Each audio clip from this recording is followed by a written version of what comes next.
après un bac scientifique, j'ai fait un concours pour entrer dans l'école de manip. J'ai réussi à obtenir le concours à Caen et ensuite j'ai fait 3 ans d'école sur Caen pour ensuite être diplômé d'État et devenir manipulateur radio.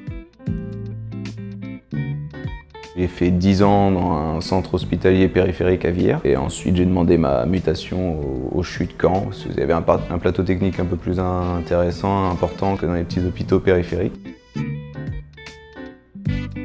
Je savais que j'avais pas les compétences, on va dire, pour devenir médecin, c'était trop de travail pour moi. Je suis renseigné pour infirmier, kiné, manip, et puis je trouvais que manip c'était pas mal, il y avait le côté technique, il y avait pas mal de choses complètement différentes dans le métier.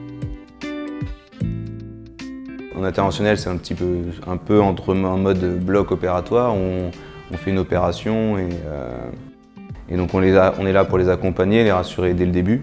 Et puis bien sûr servir au mieux le radiologue dans les meilleures conditions.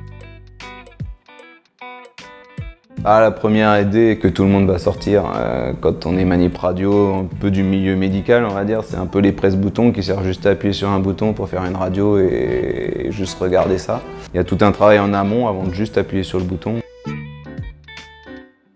pense que les premières qualités, c'est d'être patient et de garder son sang-froid, de réussir à travailler en autonomie, en fait, réussir à faire des choses, apprendre des choses tous les jours et vouloir toujours se former.